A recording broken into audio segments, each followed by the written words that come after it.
आइए हम प्रार्थना करें। प्रभु, हम आपके वचन पर ध्यान करेंगे और वचन प्रति आशीष चाहते हैं। जो सुनेंगे उन्हें आशीष दे, ये शुक्र मांगते हैं। हमें हम प्रभु के वचन पर ध्यान करेंगे।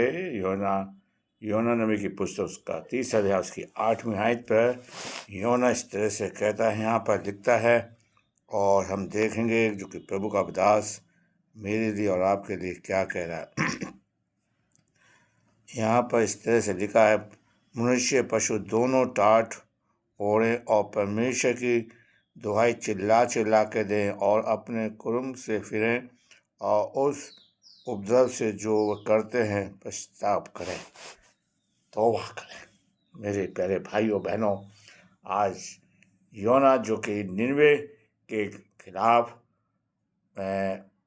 भविष्यवाणी कर रहा है कि प्रभु जी 40 दिन के बाद निनवे को बर्बाद कर देगा। क्या उपवास निनवे को बचा सकता है? क्या प्रभु के सामने हम चिल्लाएं? और मेरे प्यारे प्रभु, हमारा प्रभु बड़ा दयालु है।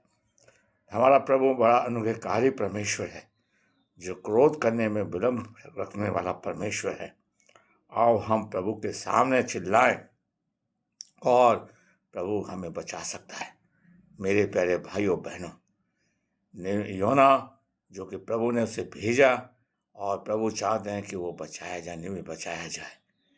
बस आपको मुझको प्रभु के सामने चिल्लाना है, प्रभु के सामने दुआई देनी है, प्रभु के सामने दीन बनना है, प्रभु के सामने अपने पापों का प्रायश्चित करना है।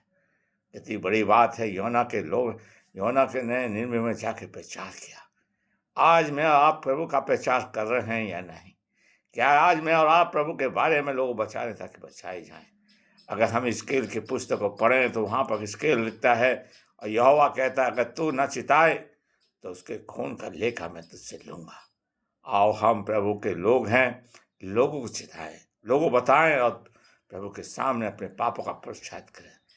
जबकि योल की पुस्तक में कहता है कि तुम चिल्लाते और कांपते हुए प्रभु के सामने आओ।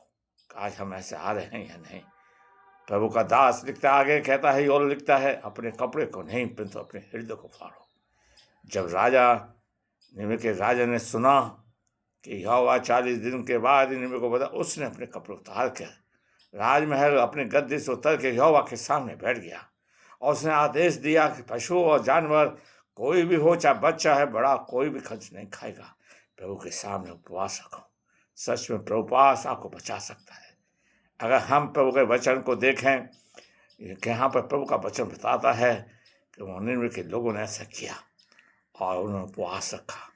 मेरे प्यारे भाइयों बहनों, आज परमेश्वर चाहता है कि हम उपवास रखें और उपवास मुझे और आपको बचा सकता है। उपवास हमारी अगुवाई कर सकता है। उपवास हमें परमेश्वर से जोड़ सकता है। मेरे प्यारे भाइयों बहनों, परमेश्वर चाहता है। हम देखते हैं एस्तर की पुस्तक, जबकि नामान ने राजा के साथ एक आज्ञा निकलवा दी कि सारे यहूदी नाश हो। एस्तर कहते, तुम मेरे लिए 3 दिन का उपवास रखो। मेरे आप एस्तर की कहानी को पढ़ें, पुस्तक को पढ़ें, और बड़ा सन्नाटा छाया हुआ है। मेरे प्यारे भाइयों, यहूदियों ने 3 दिन का उपवास रखा और हम देखते हैं पार्टी पर जो सब चीज़ परिवर्तन हो गया। जो हामान मोदर का दुश्मन था, स्वयं फांसी पर चढ़ गया।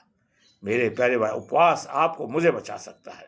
लेकिन हमारी है, राजा कह रहा है, निनवे का राजा कह रहा है, आओ हम यहोवा के सामने चिल्लाएं और चिल्ला चिल्ला के यहोवा की दुहाई दे। आज मेरे चर्च के अंदर, आज हमारे समुदाय के अंदर लोग प्रार्थना नहीं करने से कतरा रहे हैं। प्रभु के सामने हम चिल्लाएं, प्रभु के सामने दुआएं दें। आपको उपवास बचा सकता है, आपकी प्रार्थना आपको बचा सकती है, आपका चिल्लाना आपको बचा सकता है। मेरे प्यारे भाइयों बहनों, आइए हम प्रभु के सामने चिल्लाएं, उपवास रखें और प्रभु के सामने दुआई दें। आप बच जाएंगे, मैं बच जाऊंगा, हमारी कम्युनिटी बच जाएगी। प्रभु आपको आशीष दे। आइए हम प्रार्थना करें। प्रभु, हमने तेरे वचन को बड़ी कमजोरी के साथ बोया है, आप इसे सिर से बढ़ाइए, हमारा मार्गदर्शन कर प्रभु जी।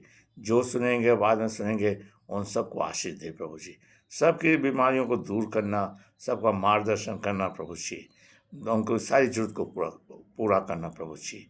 खुशहाल जीवन देना जैसा आपने हमें दिया। कृपा से सुन मांगते हैं, आमीन।